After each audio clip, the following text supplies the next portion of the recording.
प्रशासन जबरदस्ती मेरे घर में घुस गए थे। ऐसे कोई होता है? देखो हम लोग आतंकवादी थे उनके लिए। तरफ पैसा भी दे रहे हैं प्रधानमंत्री योजना से, उसके बाद घर तोड़ने के लिए भी तैयार हैं। सरकार के यही आदेश है कि बुलडोजर चला के पूरा नदी में भसा दे, मगर हम सब मरेंगे यही, जिएंगे यही। ना मेरा नाम बुलडोजर, मैं सिर्फ सम्राट चौधरी के नाम से जाना जाता हूँ, इतना स्पष्ट रहिएगा।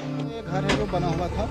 बिहार के नालंदा के सोनसा पंचायत के शिवनंदन नगर की छोटी कुमारी का रो रो कर बुरा हाल है। उनका घर टूट चुका है और फरवरी में होने वाली बहन की शादी भी। 6 रूम टूट गया।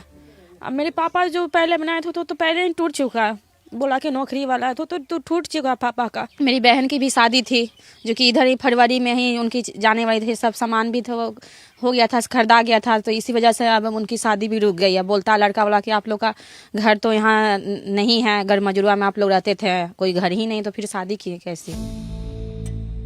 तालाब के किनारे बसे शिवनंदन नगर में 120 महादलित परिवार कई दशकों से बसे हुए हैं। पटना हाईकोर्ट के आदेश के बाद प्रशासन ने यहां 100 परिवारों की एक लिस्ट चिपकाकर घर खाली करने का नोटिस चिपकाया था, जिसके बाद बीते 26 नवंबर को यहां बुलडोजर चलाया गया। अतिक्रमण हटाने का ये आदेश 2023 में दिया गया था, जिसका पालन अभी तक नहीं हो पाया है।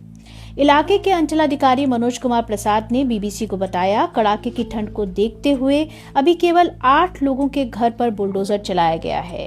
इनमें बिहार पुलिस से रिटायर हुए रामविलास पासवान शामिल हैं।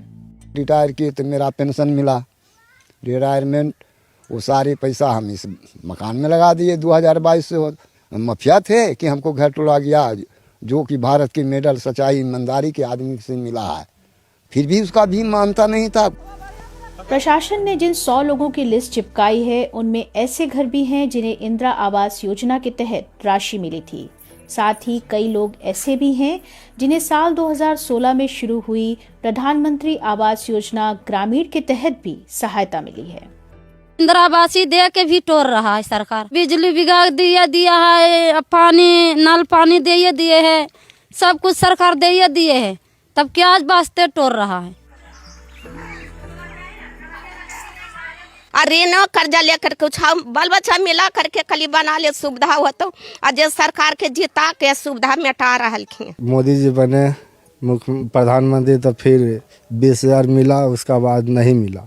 घर बनाने के लिए फिर दूसरा बिट मांगने गए तो वहाँ सीओ वीडियो पर्चा खोजने लगा, रोक लगा दिया गया। प्रधानमंत्री योजना से 1,20,000 के मिलने वाला था तो एक ही किस्त मिला है। उसके बाद टूटने फूटने की बारी आ गई, केस हो गया तो टूटने फूटने की बारी आया, 40,000 मिल के और उसके बाद रुक गया। बस खाली वही खाता लेता था हम लोग का और आधार कार्ड लेता था, उसी पर पैसा खाता पर भेज देता था।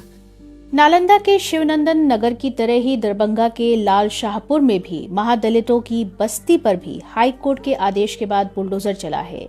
ये 200 परिवारों की बस्ती है जो कई दशकों से यहाँ बसी हुई है।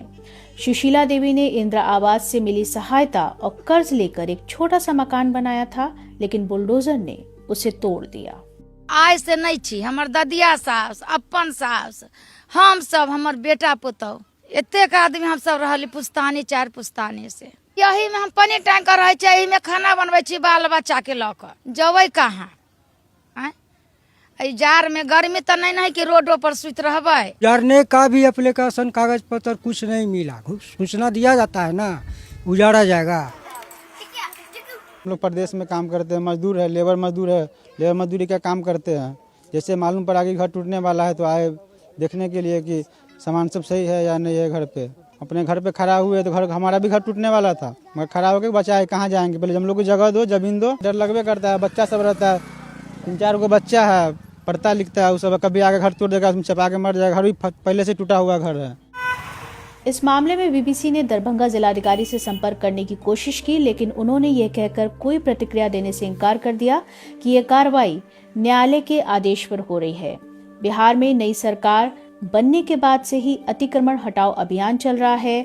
पटना, नालंदा, सीतामढ़ी, दरभंगा, मुजफ्फरपुर, बेगूसराय, सारण, समस्तीपुर, गया सहित राज्य के कई जिलों में लोग इस अतिक्रमण अभियान से परेशान हैं। बिहार में न्यायालय ने तय किया, न्यायालय ने यह पूरी व्यवस्था खड़ा किया, जिला प्रशासन को निर्देश दिया और सभी जगह जो अतिक्रमण है इसकी कार्रवाई चल रही। माफिया पे तो कार्रवाई होगा ही, चाहे वो जमीन माफिया हो, बालू माफिया हो, शराब माफिया हो। आम लोगों के साथ साथ एक्टिविस्ट भी इस कार्रवाई पर सवाल उठा रहे हैं। बिहार में हुई जातिगत जनगणना के मुताबिक राज्य में सिर्फ 36% परिवार के पास 2 या 2 से ज्यादा कमरे का पक्का मकान है, 22% के पास 1 कमरे का मकान, 26% टीन की छत वाले घर में रहते हैं, 14% के पास झोपड़ी है और 0.24% आवासहीन है।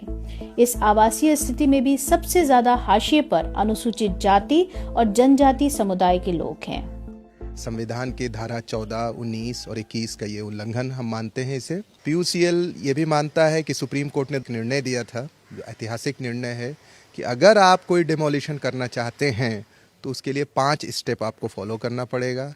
और हाल के जो डिमोलिशन हुई है नालंदा में और दरभंगा में, गया में, ये सब इन 5 में से किसी प्रक्रिया को फॉलो नहीं किया गया है। ये दलित गरीब उजारो अभियान है और इनकी प्लानिंग है कि बिहार में ऐसे लाखों एकड़ ज़मीन है जिस पर दलित गरीब परिवार की बस्तियां, दशकों से लोग बसे हुए हैं, उन परिवारों को वहां से खदेड़ दिया जाए और उस ज़मीन को लैंड बैंक में जमा कर दिया जाए और उसको कॉरपोरेट इंटरेस्ट में उसको हम उसका यूज करेंगे। इसलिए हम लोगों ने बिहार सरकार के सामने टाइम एंड अगेन इस प्रस्ताव को दिया है, जो जहाँ बसा हुआ है उसका एक भौतिक सर्वेक्षण आप कराइए। बिहार पहला राज्य था जहां आजादी के बाद PPH एक्ट बनाकर जमींदारों की जमीन पर बसे मजदूरों को जमीन का अधिकार दिया गया था। बाद में नीतीश सरकार ने भूमि सुधार के लिए साल 2006 में बंदोपाध्याय कमेटी बनाई थी, लेकिन इस कमेटी की अनुशंसाएं लागू नहीं हुई।